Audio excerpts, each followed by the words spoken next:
Good evening everyone. Hi, welcome back. I'm actually at home this evening doing the live stream from home, so I don't have the camera pointing at me because unfortunately I left that at my studio, but it is me. Hello. Oh, hello, there we go. Okay, so today I'm going to be working on a watercolour. Let's just bring this mic a little bit closer. There, can everybody hear me loud and clear? Okay, I'll wait for response in chat there. So we're going to be working on a watercolour today. Last week I did an acrylic and the week before was another watercolour. I'm on watercolour again today. I'm streaming it a little later than usual, and that's because I've actually had my first ice skating lesson today for a while, so my legs are in absolute bits right now. But there we go. So I'm a little bit later because traffic was an absolute nightmare. So today I'm going to be looking at a painting of a castle, and that's if my camera stops delaying. There we go. Okay, so you can see I have a palette on the side there. That is my actual palette, and you will see as I use it, brushes coming in on that as well. I do have a better palette camera now, so it's not going to absolutely kill my arm to hold it up. Okay, so moving on, I'm going to start off with just a basic pencil outline drawing. Now remember, with pencil drawings, don't go too detailed with it. We just need a basic outline and nothing more, because the paint does all the work for us. So this little castle is actually in Carmarthenshire. It's called Leanne Castle. I've painted it many times, and there is a full and detailed project of this in my book, Painting in Watercolour, Castles of the UK. So there's also this full project, which is a more detailed one that I'm doing today, is downloadable on my website. That's leanneellisart.com. So there's my website just there. There are some free painting projects to get you started, but this particular one is just a £3 project. Alternatively, if you want the simpler basic version, follow along with today. So I'm going to start off with just a basic outline. So starting off with the centre turret there. There we go. Not sure if you can see that well enough on camera. Yes, that's showing up. Okay, so we have a side wall coming off there, then we have a smaller one coming off there, and then a long one there. We have one there that is square. Okay, just as I said, just a basic outline. So we have another wall there coming in. It stops there because there's a wall in front here, which I'll draw in just a second. There, and then there is another rounded tower just there. Now this castle is in absolute ruins. It was destroyed by cannon fire, but its gardens are absolutely stunning and have inspired artists and writers for absolute, well, centuries. So I'm going to bring that to there. There is a turn in the wall there as well, and the wall's coming along there. Don't worry about pencil mark mistakes. You don't need to erase those. The paint's going to cover all of that anyway. Okay, so here in the front of, we have a load of shrubs and whatnot coming out at the side there. Just a rough line coming up there. We have some distant hills over there. That'll do, because the tape's going to come around there.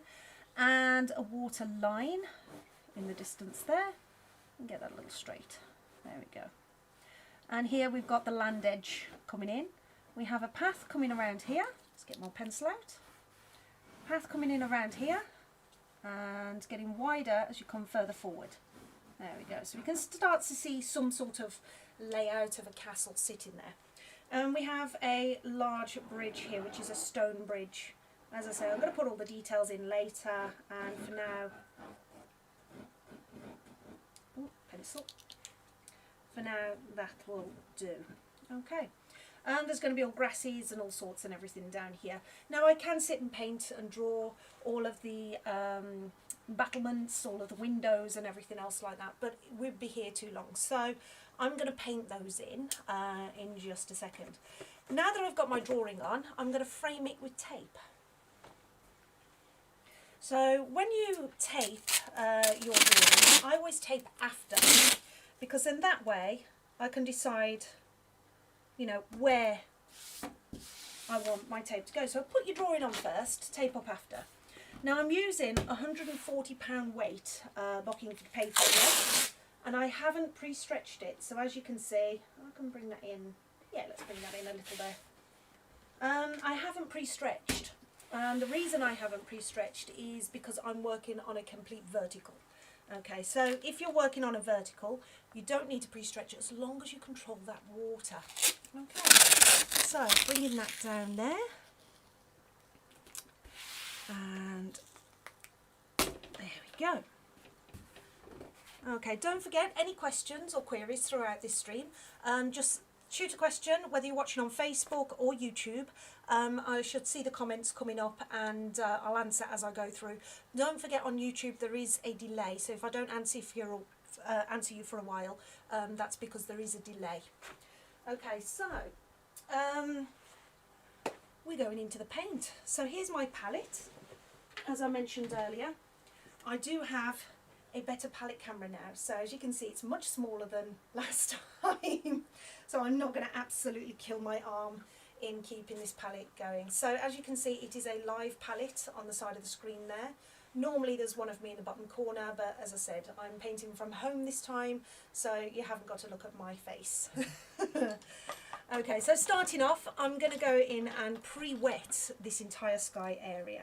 So I'm using a 1.5 inch flat wash, a 3/4 inch flat, a number 10 flat, a number 10 round, and a, if I can grab that, there we go, and a number 2 rigger. Okay, so those are the 5 brushes I'm using, and for the colours, I'm going to use Ultramarine Blue, Hooker's Green, Yellow Ochre, Light Red, may or may not use the Light Red, Rose Madder, Burnt Sienna, Raw Umber and Sandstone. Okay, so those are the only colours I'm going to use throughout this painting. So starting off, I need a pre-wet on my sky. So just coming through with an absolutely sopping wet. There we go. If you come into the castle, don't worry too much. Okay, so bringing that in. There we go. And up to, go into the castle slightly, that's fine. Okay, it's quite warm in here today, so this is going to dry really, really quickly. So I'm just going to come around to the side to make sure I've got all of the castle, all of the sky completely wet. Lovely. There we go. Okay, so I'm going straight into the sky with just Ultramarine Blue by itself. Now, I want this sky a lot darker, so as you can see, I'm more or less, just a wet brush, more or less straight from the tube. And the reason being, when you're working on a pre-wet, your sky is going to dry about 50% lighter than what you put it on. So if you've got to the colour you want, make it twice as dark. Okay, so straight in on the sky. Lovely colour, this French ultramarine. And doesn't matter if you come into your castle, because I'm going to tidy that up in a bit. Okay, a bit more blue on my brush there. And bring that down. In. There we go. So I'm just going to tidy that up just by stroking slightly side to side. Nice smooth strokes. I'm not doing a complex sky. I'll put some clouds in just a second. Now for clouds, I'm just going to let that run for a little bit.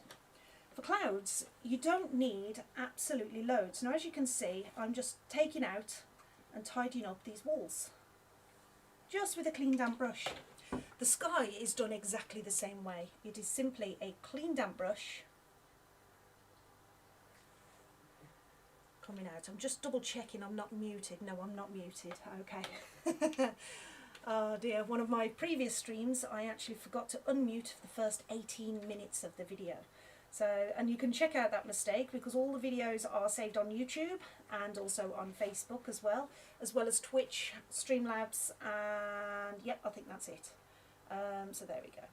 Now for clouds, as I say, just rinse out your brush, squeeze out the excess water, and simply twist into your sky. Just be careful that ferrule doesn't touch, which is the metal part of your brush, doesn't touch the paper, otherwise it'll scratch and it'll cause damage, and your clouds won't look as good. So there, bringing those out around there.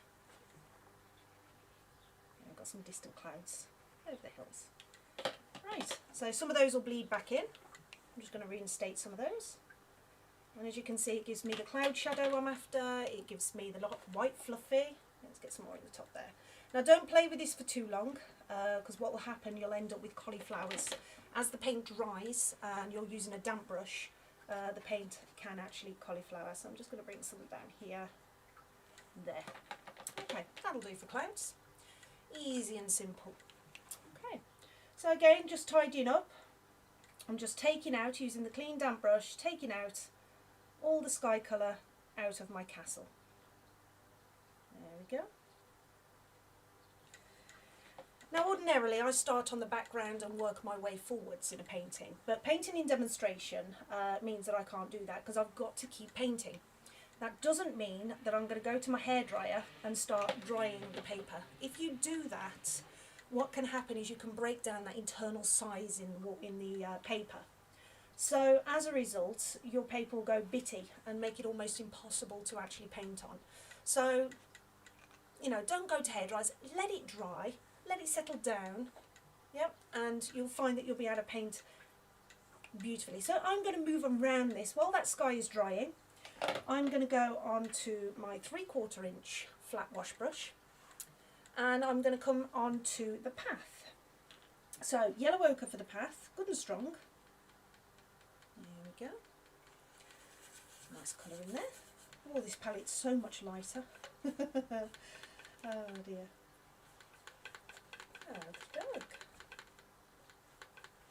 And all I'm doing basically with the path is starting in the distance there, a little bit stronger on the colour there, so let's just tone that down with some water. Tap out my brush, not too much on the brush, and just there, it's better. There. I'm stroking literally side to side with the flat of my brush. If I come into where the grasses are, I'm not worried, because as I say, the grasses are going to make this path sit down a little bit later on as we work our way through. Let's get some more paint, a bit more water. There we go.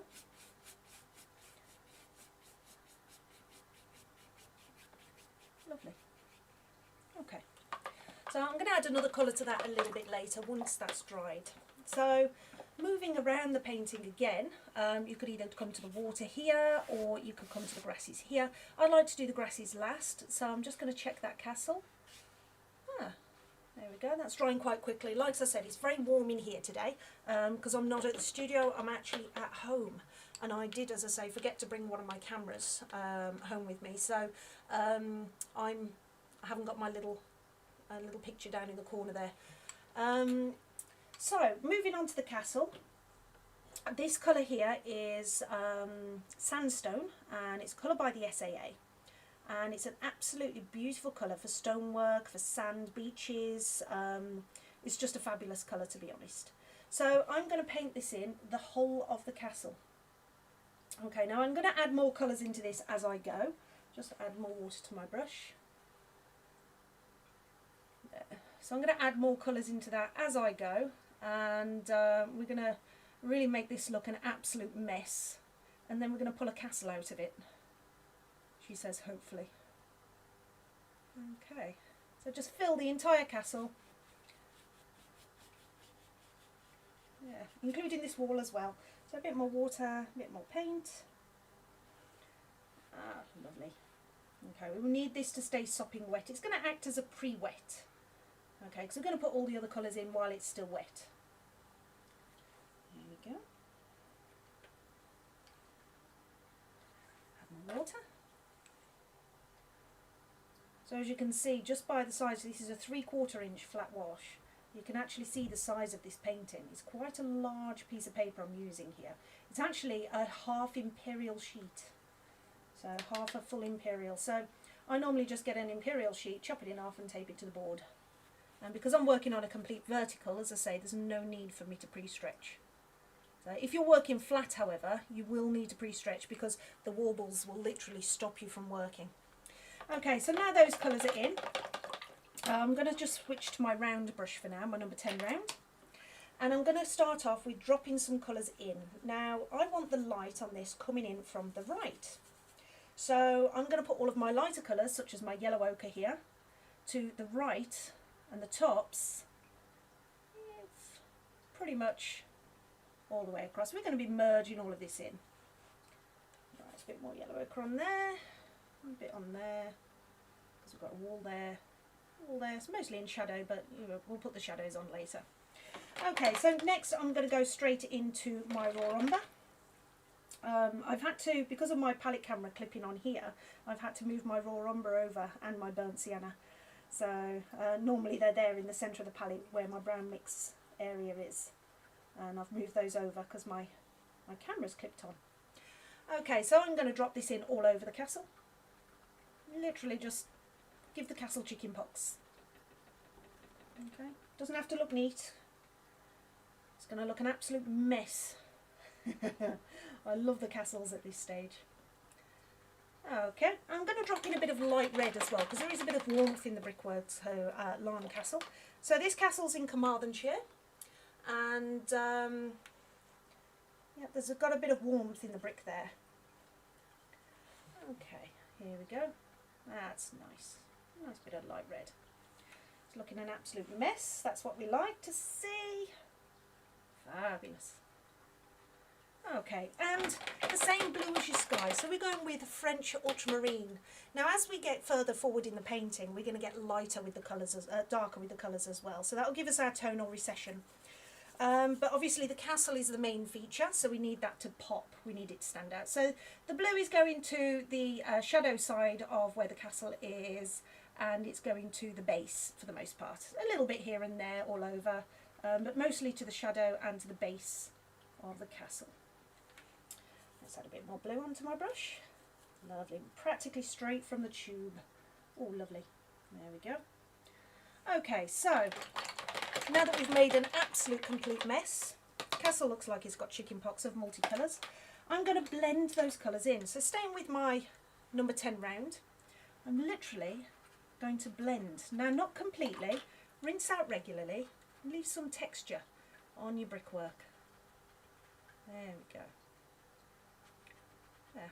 So we don't want to see like defined colours sticking out, we just want to get the idea of textured brickwork. As I said earlier, this castle is actually in ruins, and it's still thousands of visitors flock there every single year, specifically for the gardens.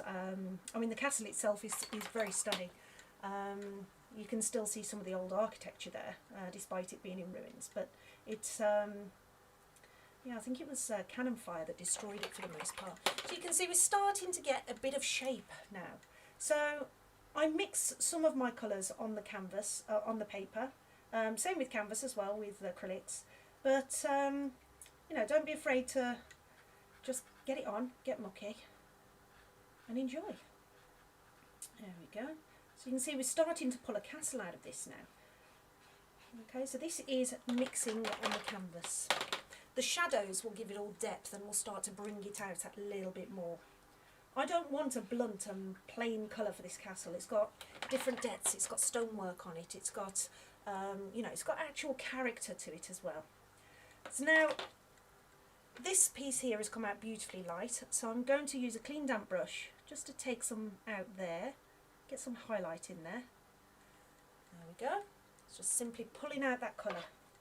And the same on this tower here as well. Let's pull some light out of there. Just a clean damp brush. There. So we've got a little bit of light going on. So you can start to see some structure starting to form with the castle itself. Thanks, John. That's lovely. Okay. So yeah, we can start seeing some structure coming through with the castle. So don't worry. If the painting dries, just keep moving it around. It's not like as though we're going to get cauliflowers, because just stroke through them. It's not clouds, okay? So you can play with this for as long as you like. And if you do get something like this here, just stroke through it, look. All that is just a bit of excess colour pouring down. So just stroke through that. There we go. So we can start seeing structure coming out. But again, moving around the painting. So I'm going to go to those distant hills. Okay. So the distant hills, because they are very far off in the distance, I don't want them too dark on colour, so I'm going to tone down a lot of my water colour with water. So first of all, yellow ochre. Now I need a lot of water in this because it's in the distance, but I don't want my brush absolutely sopping wet, so I'm just going to wipe that on my pinny, and as you can see, The brush isn't wet, it's not sopping wet, but there's enough paint in there. And because the light's coming in from the right, this will go to the right, the top and the right of each of these hills. And bring it down a little. There. And next I'm going for Hooker's Green and Yellow Ochre mixed. Now Hooker's Green itself is an absolutely awful colour. By itself, as you can see, it's not very nice. Hooker's Green is actually a mixer green. So I'm going to mix into this, because it's distant, Yellow Ochre, to give me a more distant green. Then I'm going to water it down. Okay, so I'll mix a good and strong colour first, and then water it down to what I need it to be. Use the white of the palette to determine whether or not that's too deep, too dark, or just right. So that's just right for me. So I'm going to bring this in, coming into the yellow. Careful of by the castle there, because I don't want that bleeding into the castle. Okay, and I'm going to bring it down to that water line, just there. And this side. Now that yellow is still wet. That's good. Okie doke. And to add depth and shadow to those distant hills, just blue. Same blue as your sky, but again, lots of water into it because we don't want it too dark. It is in the distance, so we want that tonal recession in there. So again, this goes to the left of the tree of the hills and to the base, separating those two hills there. There. And with a clean damp brush, all I'm going to do is merge them together. So first of all, clean up at the bottom to straighten that edge. Now some of that will bleed down again, but that's fine, I can just take that out. There we go. And now take the light into the dark with a clean damp brush and the dark into the light. So I'll clean up that top of the hill there to bring that light colour out. Wipe off so I'm not moving around and stroke that through.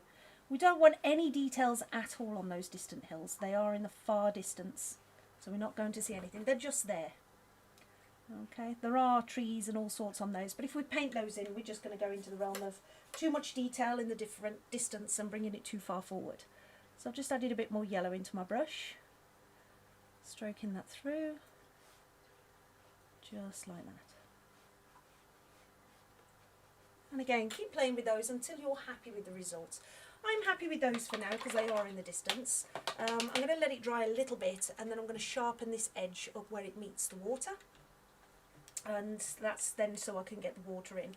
Now the path has dried, so it's ready for its second colour. So again, I'm moving around the painting. The castle is still wet, so I can't put shadows on that yet. If I try to put shadows on there, obviously it's just going to bleed, and I'm just going to end up with it all, fattling out. Okay. In fact, before I go onto that path, I am just going to tidy up that water line now, because that's dry enough, it stopped running. So when you're working on a vertical, you have to control that water and stop it from running down. But if it's too wet and you control that water, tidy up, sharpen an edge, what you'll find is it'll bleed back down into where you've just tied it. Okay, so give it a few seconds to dry. Even when it's completely dry, you can still suck that paint out like that. Okay, so that's easy enough. So you can see those two hills are separate from each other and they're in the far distance. Okay, right, so next, now I'm going to come and do the second coat on that path. Now I need to mix a black. I don't like using black in watercolour because it will literally flatten your painting. And the last thing I want to do is make this flat. So I'm going to mix a black, and I'm using the French Ultramarine and Burnt Sienna. Let's get that moving. There we go. So as you can see, I can do a browny black, or I can do a bluey black, or a black that's not flat. And there we go, we've got a lovely black there. Okay, now because I want this more of a grey over the path rather than that such a deep dark black colour there, because as you can see that is very, very dark, I don't want to lay that over the path, it's going to look odd. So now I'll water it down. Okay, so just add in water until you get more of a consistency that you like. A little bit more water, I think, to get that nice grey colour. There we go. Lovely, that's much better. Okay, so you can see if you need things lighter, just add more water. If you find that your watercolours are going very wishy-washy and not strong and deep colours, I like to paint really, really deep colours in watercolour to the point where a lot of people say, well, isn't that gouache? The answer is no, it is watercolour. I mix literally straight from the tube and then add my water afterwards to get the colour that I'm after. So for this one now, again, it's sideways strokes. A little bit dark there, but I'll stroke through again afterwards. And I'm trying not to merge it with my underpainting. Now, as you can see, I'm going more to dry brushing. There. And I'll just stroke through that there. And as you can see, the path will then get darker as you walk further forwards. So we've got some highlights coming through the path there. And all I did was allowed my brush to dry, and then here is more from dry brushing. When we get the grasses in there either side of the path, we're going to sit that down as well. Okay, so let's have a look at the castle. A little damp patch there, but the rest of it is good enough to start getting some shadows on. So with the shadows, shadow mix, just empty that out. Because you can't actually see it, all I've done here, you just saw the paint dripping out. I have a mat on the floor and I've just poured all the excess water and paint out of my palette so I don't get swamped. Okay, so I'm going to go for a mix now of French Ultramarine, which is the same blue as the sky, with Rose Madder. There it is. Mix that to a lovely purpley colour. Okay, if it goes too red, add more blue. And if it's too deep on the purple, like that for example, just add a little bit more of the Rose Madder. That's more like it. Now you can see how stiff that paint is. It barely moves. It's straight from the tube. Now it needs to be transparent. And as you water it down, if it's not quite the right colour, add more of another colour. I want a bit more warmer shadow on that. That's better. And water it down because it needs to be transparent. Okay. Go, and more water. There. Now, the brighter the sun, the deeper the shadow. So if your shadow mix isn't showing up too well, darken it down a little and the sun will look brighter. So it can be quite scary putting shadow in, especially we've got a round tower here. So, well, a couple of round towers. So getting a shadow on a round tower can be quite tricky. So I'll show you that one first. Okay, so first of all, I'm using my number 10 flat, and all I'm doing is literally taking that down the one side of that tower. Oh, that looks scary. Straighten that up a bit. Clean out my brush, squeeze out, so I'm using a clean damp brush, and all I'm going to do is literally feather it across with a clean damp brush. Wipe out your brush every so often, so you're not dragging too much, a bit more damp than that. There. Once you've feathered it across, using a clean damp brush again, take away any hard lines, like that. And that will feather your shadow across. That'll give the impression of a rounded building. Square shadows are easy, it's just a hard line. Okay, so now we're going to go in for some hard line shadows. And this tower here is putting a shadow on this part here. Yes, no, it's going to put it over there. Okay, so we have a hard line shadow here. Nearly made a cardinal mistake there, which is make sure your shadows are going in the correct direction. I was thinking the light was coming from the left, it's actually coming from the right. Okay, so we have our built-in shadow there, and the shadow that it's going to cast will be slightly lighter than the shadow that you've just put on. So just add a tiny touch more water to your brush, and that is going to come down at an angle. So there, okay, and basically I need to fill this area in, keeping that line sharp and fading that shadow slightly. There. So as you can see, that colour has got so much texture in it for that building. It's a perfect building colour. There. Okay, so you can see the item that's casting the shadow is darker than the shadow it casts. Okay, and that will help with the 3D effect. Be the same on this side, but most of this is in shadow, but however this part of the wall is not. So I'm going to add the shadow mix now. So we're coming down at the same angle, and you've got to calculate where that shadow will come to, which would be about there. So all I did was drag my brush down at the same angle as that, and it added shadow to this wall here. Okay, lighten that slightly and bring that down.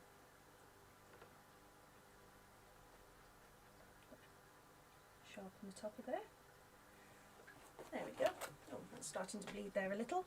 If you get a little bit of bleeding from one part to another, just stroke through and take that away. Not a problem. And if you need to, just add a tiny touch more paint. Just there. Perfect. Okay, so the wall actually turns a corner here, so this one half of the wall is in complete shadow. There. And across there.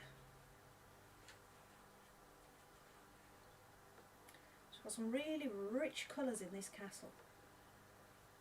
A nice summer's day going on there. So you can see now it's starting to come out. Now obviously we've got another round tower just here. So, and it's the same as we did on the larger one. So bring your shadow mix down the one side. Just there. Clean out your brush. Nice clean damp brush. Gently feather it across.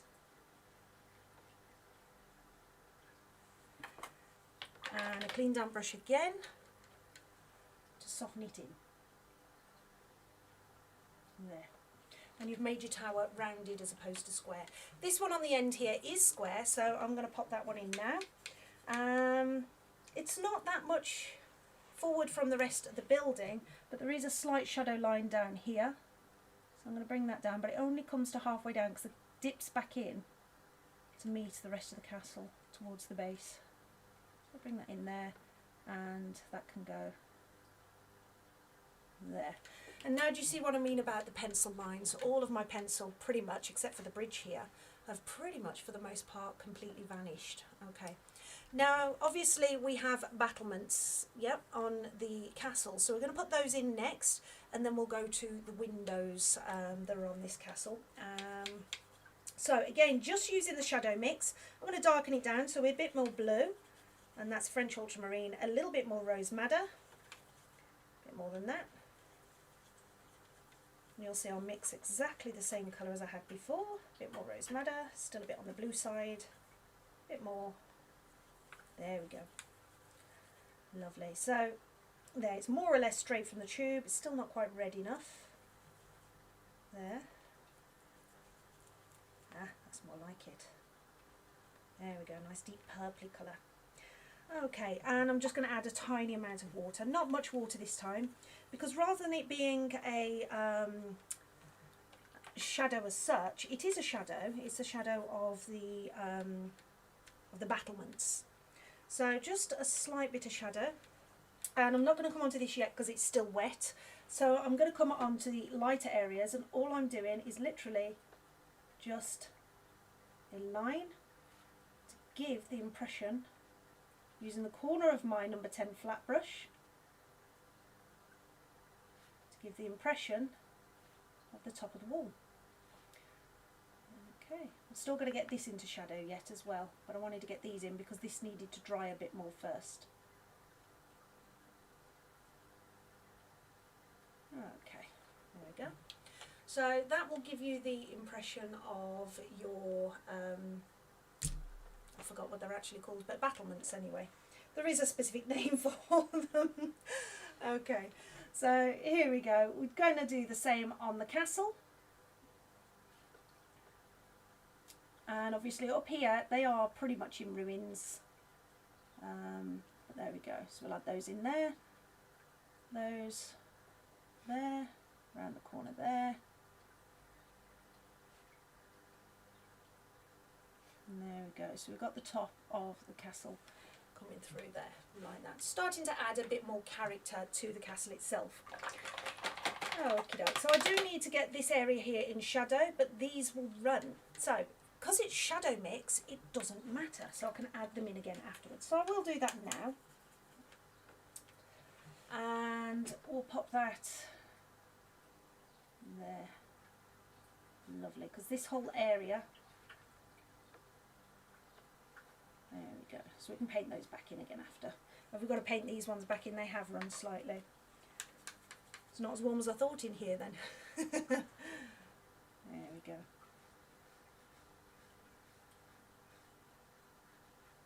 I've got this area and shadow. That'll separate that wall as well even further, so we can start seeing more separation going on.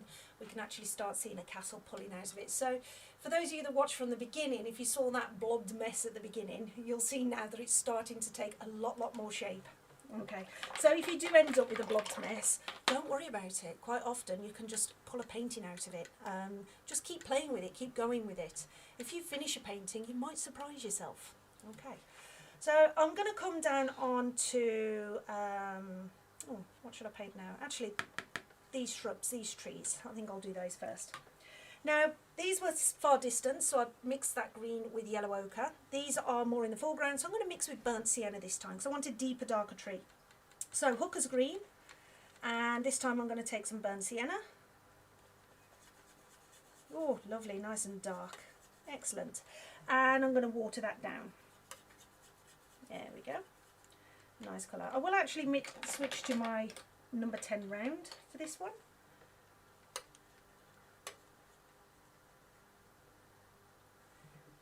There we go. And I'm literally just going to, actually yellow ochre first. I'm going to get some highlighting on those first. So to yellow ochre, pretty much almost straight from the tube. There we go, so you can see that's really stiff paint, straight in, and because I want that good and vibrant. There we go. Lovely, and a little bit of light on dark going on there. Okay, next the green that I mixed, so that's hooker's green mixed with burnt sienna. I'll just make that a little bit stronger.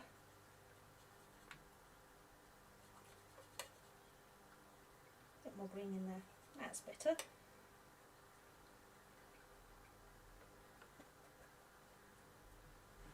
And I'm just going to tap that in using the tip of my round brush, just tapping it in.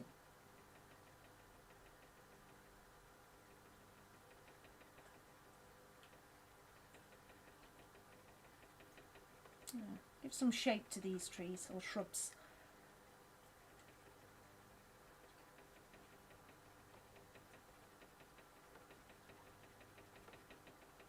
A bit more up there. That'll do. Okie doke. And blue, just blue of the sky. Just going to add that in to the dark side of your shrubs and the base. So that's to the left and to the base of your shrubs, to give them that little bit of extra shape and separate them. Yeah. And it doesn't look blue, it just darkens that green down. So, and if any area does look too blue, just tap it in. Okay, so I'm just going to merge that in a bit. Clean damp brush. Take the lights into the darks and the darks into the lights. And if you put your lightest lights next to your darkest darks, your painting will pop as well. Okay, so while they're drying, we're still waiting for this area here to dry again. It must be a cold spot on my painting there, because that's always waiting on that bit. Okay, so I'm going to come across onto the water. Okay, I'm going to use my number 10 flat. And I'm going to use the blue of my sky, so that's French ultramarine. So when painting anything from nature, never change the blues from your sky, otherwise it's not going to sit in harmony. So if you've got, for example, a front door on this building, I know there's no front door on this one, but if you've got a front door on there and the front door is cobalt blue, that's fine. You can change your blues because it's not natural, it's man-made. So for anything natural, don't change your blue, otherwise your painting will not sit in harmony. You'll end up with a mishmash of different mixes, different colours, and there'll always be something slightly off with it. So I've got my French ultramarine. I'm going to add to it a tiny touch of hooker's green. Way too much green there, just add more blue. There we go, that's more like it. Much better. A bit more. There we go. And tone it down slightly with a tiny touch of burnt sienna. There. Okay, and if you lose your colour, just add more blue. It's that simple. So you can't actually really lose a colour when you've got a limited palette, because you just add more of the colour that you want dominant. So my advice to anybody, especially if you're just starting painting, is have a limited palette and get comfortable with mixing your colours. Okay, so I'm just going to add that water to that. As you can see, it's a nice colour. There we go, so just water it a bit more. That's more like it. And test your colour. Okay, so we've got a nice colour there. Yeah, I'm happy with that. Okay, so adding this in, I'm going to leave a white gap between the land and the water, using the flat of my number 10, bringing that across, making sure it's nice and straight. And then as I come forward, I'm going to leave gaps here and there. Use the white of your paper. Now if this was acrylic, you wouldn't leave white canvas behind, because it would go a horrible unnatural yellow. But with watercolour, use the white of your paper to your advantage. Leave a few gaps here and there, and just literally stroking sideways. I don't want to paint up and down like that, otherwise I'll end up with a waterfall. So always keep your brush strokes sideways. I'm just going to tone that in. And there we have rippled water for the distance. Okay. I'm not sure if you can see that on camera, but if you pinch screen, you'll be able to see there's quite a nice water effect going on there. Okay, just a little bit of water in this one. Okay, so this is still absolutely sopping wet, as you can see, so I can't paint there yet. So I'm actually going to come down onto the bridge. Now for the bridge, I just need my card. Where did I put that? Right, okay, I seem to have lost the card I need for this bridge. Where's that card now? I know I got it out, I've put it down somewhere, and for the life of me I can't find it. Right. In that case, I'm coming in front there. Oh, my hair's getting in my paint again. Luckily, I have spares. I'll use my nectar card. Oh no, actually that's an active card, it'll kill it. So if you lose your card, for crying out loud, don't ever use an active card, you will kill it stone dead. So I always use an old one. I've got my AA card here, that'll do, because they never scan it, they don't use the line. So a little trick with the card. Now this area here is a stone bridge. It's made from the same stone as the castle, so we are going to have to use the same colours in it as well. Okay, so for the stone bridge, it is sandstone, plenty of water in my brush, sandstone loading both sides, just tapping out so it doesn't drip, and yep, I'm literally, sorry, I was just checking for comments, just literally filling the bridge with the colour sandstone.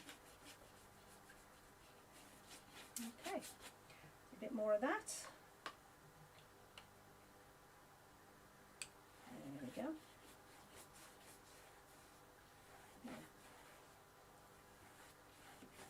Lovely.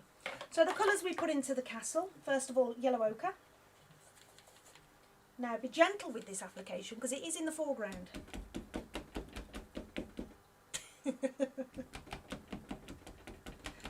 Yeah, the day I'm gentle with paints is the day that pigs will fly. Okay, next we have light red. So I put some light red in there as well, all over. Some raw, raw umber. Oh, nice colour. Lovely. Okay, now this time, rather than just blue, I'm actually going to put in Ultramarine Blue and Burnt Sienna mix. So I'm just going to empty out that water there onto my mat, because that's the colour of the water. Okay, so Ultramarine Blue, or French Ultramarine, and Burnt Sienna.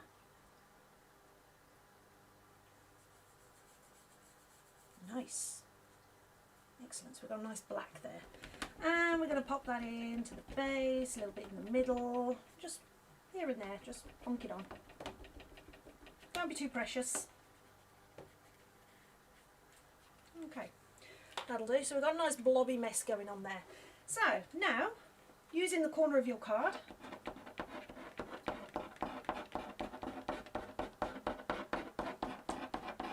we go. You can use your nails for this as well if you've got good enough nails, but the corner of a card is absolutely fabulous for doing this. So the paint will gather in those little areas to create some shadows. We can put more shadow on this bridge as well later if we want. And as you can see, as I'm getting closer towards this side of the bridge, I'm making the stones a bit bigger by pushing harder with the card.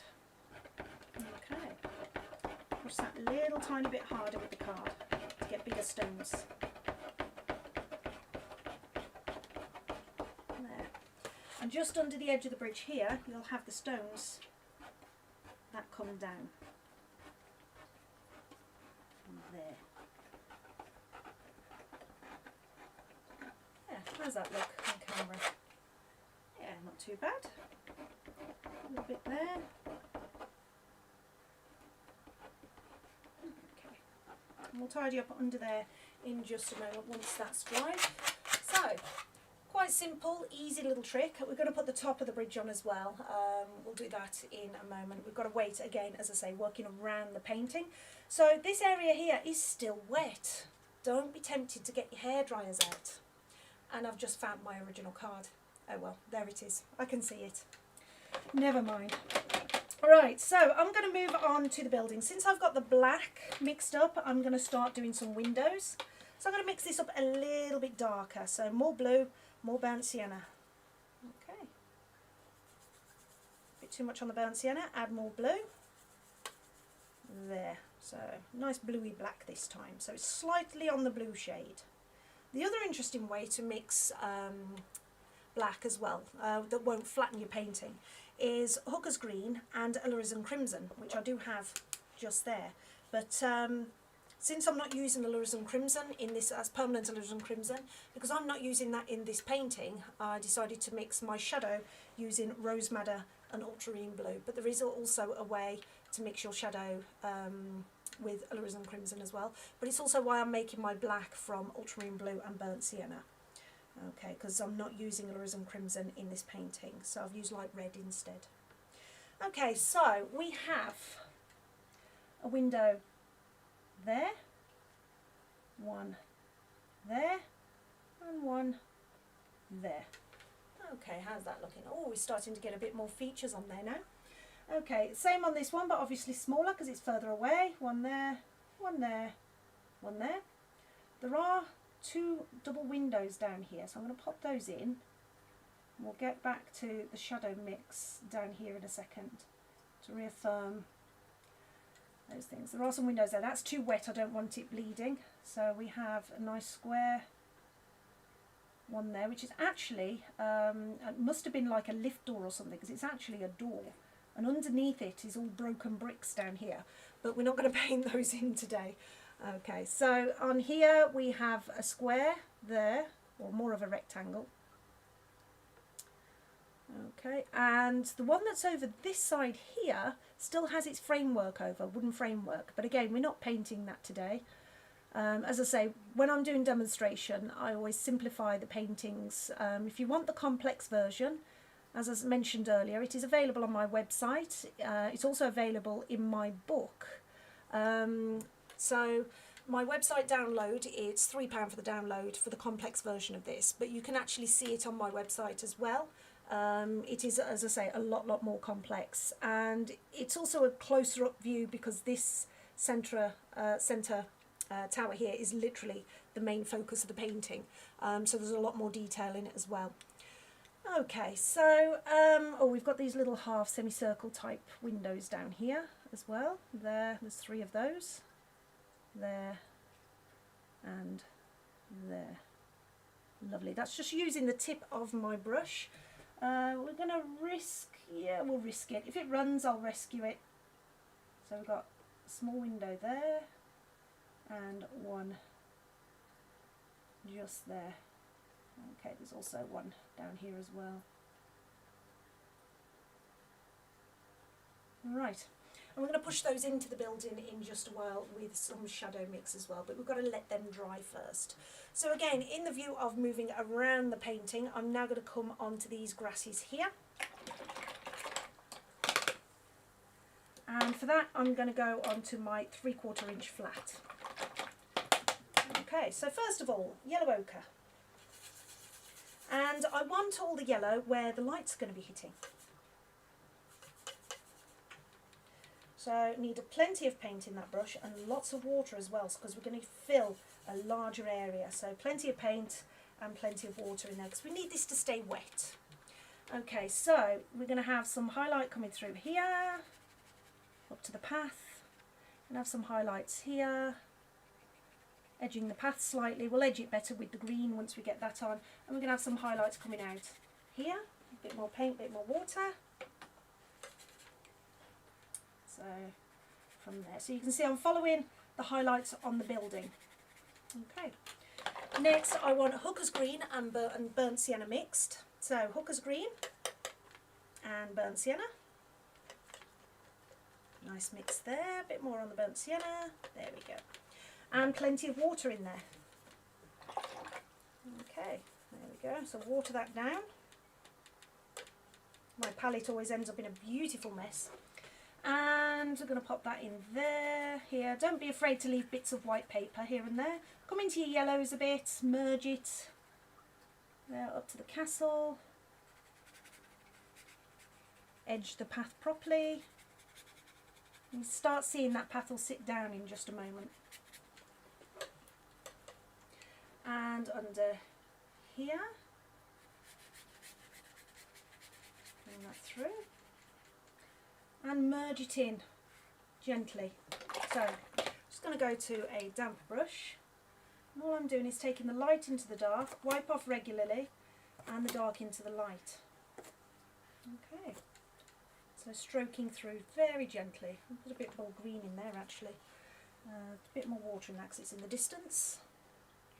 Tidy up the base of those trees by a little scrub, bring that down, edge the path. There, and stroke gently. Now I still want a few more shadows in there, so you know, just a bit more depth going on. As you can see, it's still quite bright. So that is just blue, the blue of your sky. Let's just get rid of that colour, wash that down into the corner, and pour it out. There, lovely. So now just the blue of your sky.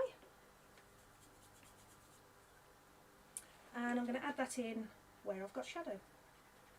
Oh, this on the brush, it's running a bit, we don't want it to run at this stage.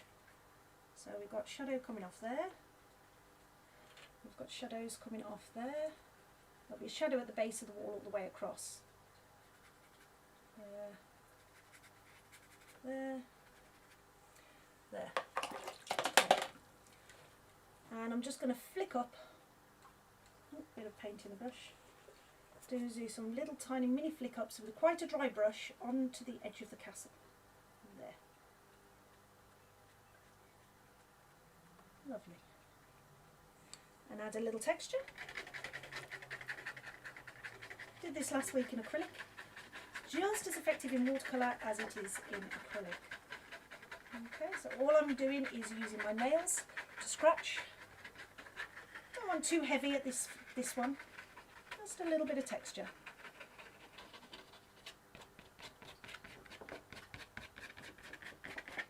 There. Okay, just use your nails, a little tiny bit of texture. So now, again, back into the same green that I've mixed previously. And all I'm doing is adding a few more flick ups here and there to soften some of those front edges down. There. Bring it up to the path edge. Where I've added some of the texture, just tone it down slightly. There, simple. Okay, so next we're going to go on to, they're still wet, so I'm going to tidy up under the edge of the bridge here. Ultramarine Blue and burnt sienna mixed. Make it black. There we go, a bit more blue. Beautiful. Okay, and I'm literally just going to fill. Oh, we've got a bit of wet paint there still.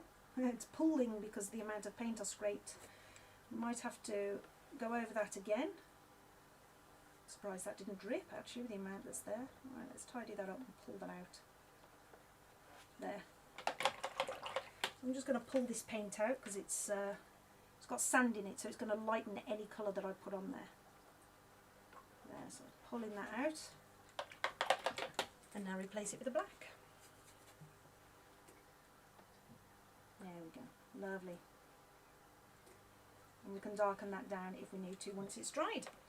Right, so the top of the bridge, again, I'm going to mix the colour this time. So I'm going to put sand into that area there. I'm going to add some raw umber, so you can see what it looks like more as a flat colour.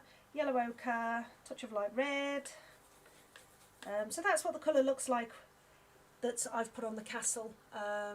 So, you know, mixing it in the palette is okay, you can do that. But if you really want that texture of all the different brickwork, mix it on the paper and just have fun with it.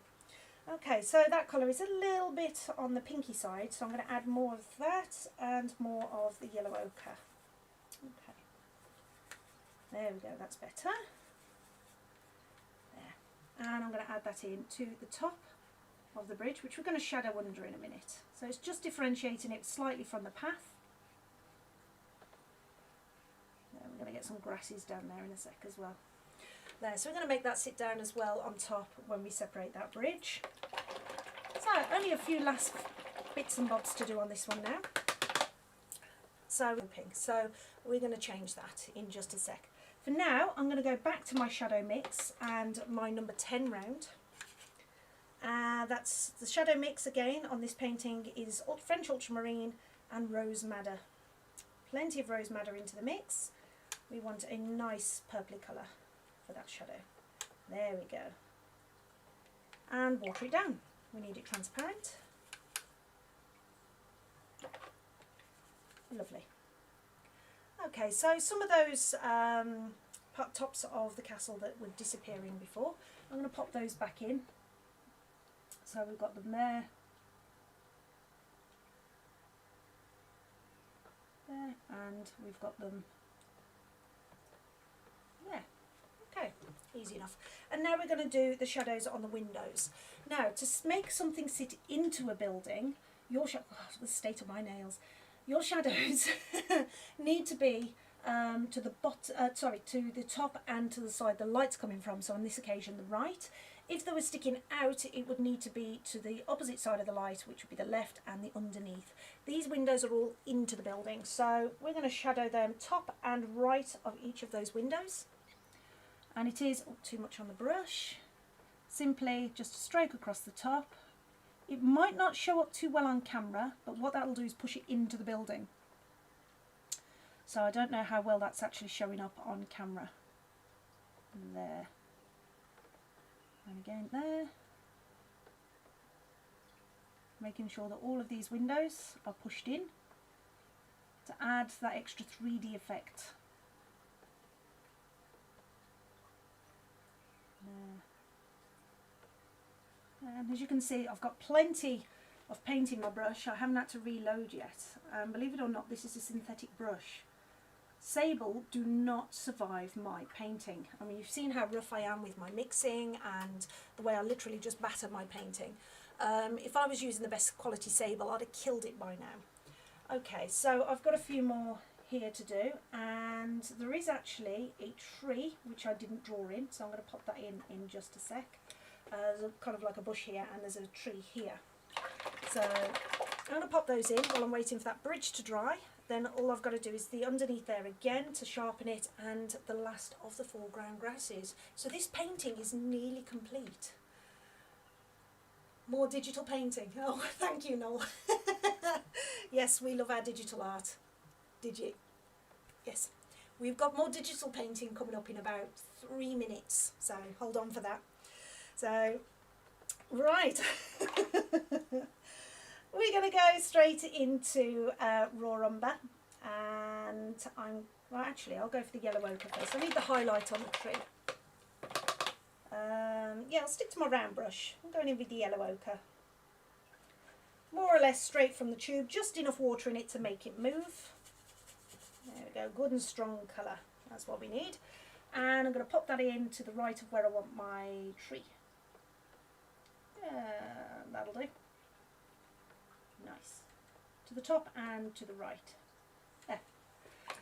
Next I'm going to go with a Hooker's Green and Burnt Sienna mix. Now the reason I didn't draw the tree in is because a lot of people when they paint, they think they need to paint the sky around their trees. If you do that, when you leave gaps in your trees, you're going to see white paper. And if you're painting in acrylic, that would all go yellow over time. So if you don't draw your trees in, you just paint them in, it'll encourage you to paint through your trees with your sky colour. So the green, again, just literally stippling the brush down to the wall line. As you can see, I'm leaving gaps in my tree so birds can fly through. Bring that down to the wall. I'm going to paint carefully up to the wall because it's behind the wall. It's not going to overdrape the wall. Taking that into some of the yellow, like that. And then I'm going to add my dark. So my dark on this is just blue, the blue of your sky. Just making sure I've not got too much on there. And tap that in, a bit more blue, less water. Let's move it there because that's better. That's more like it.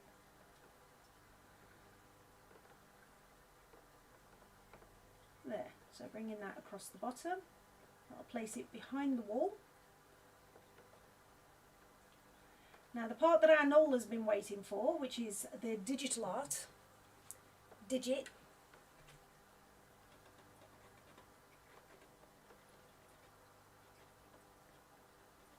There.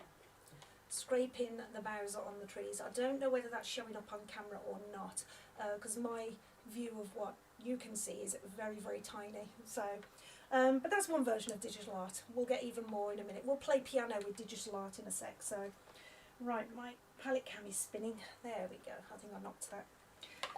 Right, so the next tree, which is here, pretty much done in the same way, but I'm going to do it a slightly different shape. So we've got a nice bit of yellow up there, so yellow ochre, and we're going to bring that in there as well. Nice. Okay. And the same Hooker's Green and Burnt Sienna mix. I'm going to add a tiny touch of light red to that, just to change the green slightly. So it's next to. Oh, that's better. Nice, I like that colour. And I'm going to pop that in here. And bringing it down. I'll stop my board from wobbling.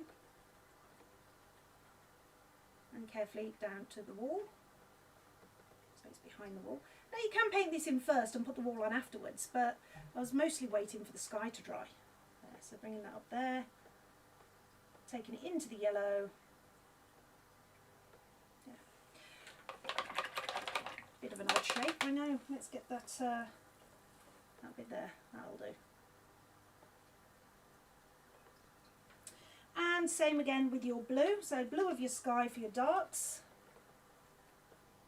Bring those in, up, merge it in, down to your wall to make it sit behind. There. And again with your digital art, I'm going to bring that one in there, and one in there. There. So it kind of makes more sense of that shape of tree.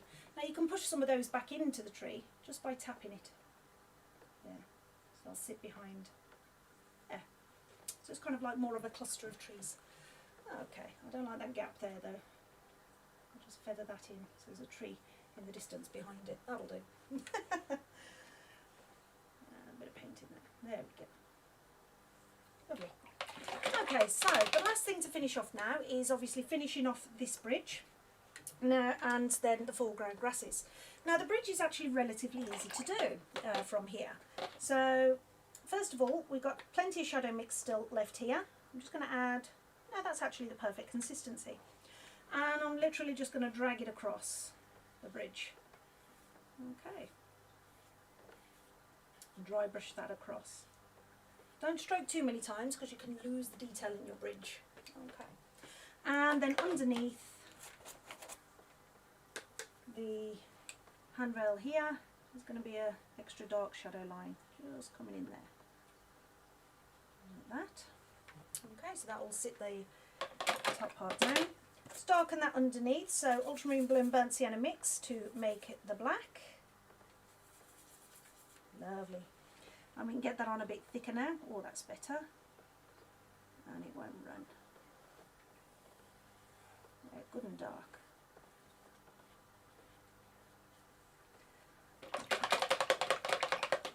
Lovely. And the last part of the painting now, which is these foreground grasses. So, Noel, this is your favourite part coming up. We're going to play the piano with grass, with digital art. So, coming into my yellow ochre. And again, applying this gently. Sorry, I can never resist that. Right, coming up to the path, scrubbing it in, and this is why sable brushes hate me, with an absolute passion.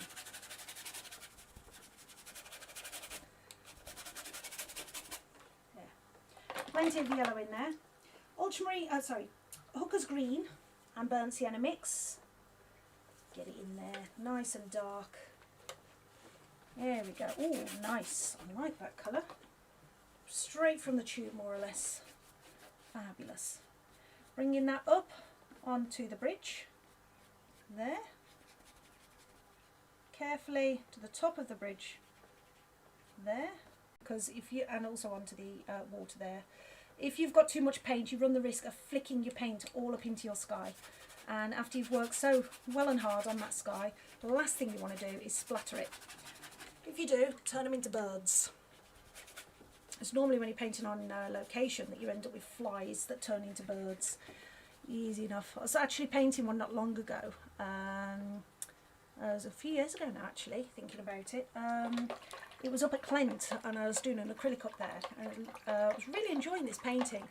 And then tons of flies literally just swarmed and landed on you. Those little tiny fruit fly things. And they absolutely plastered my paint on there, picking them off. And I thought afterwards I should have just painted them in and turned them into birds. So, right, so Ultramarine Blue, just French Ultramarine. Not quite that deep. And all I'm going to do is scrub this in areas, flick ups there. And as you can see, it's not just plain blue. It's just going to add depth. There. Right, and final digital art.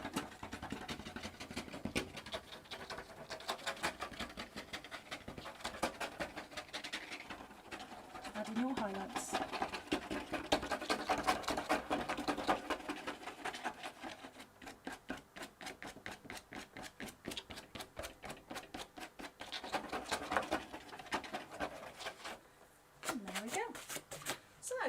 Difficult. Let's pop this palette down and let's take this tape off. Now, because obviously round here there's been a lot of scraping going on, if you peel that tape straight down you will rip your bridge. Always pull away from your painting and you'll see as we get to the bridge it might tear. It didn't this time, but it might be the grasses. So let's take this one down and again pull it away. Okay. And the same with the bottom. You'll also get a nice straight line at the top, but I haven't got my clips today, so oh, there we go. So the painting hasn't torn, but the paper has. Okay, so always peel it away.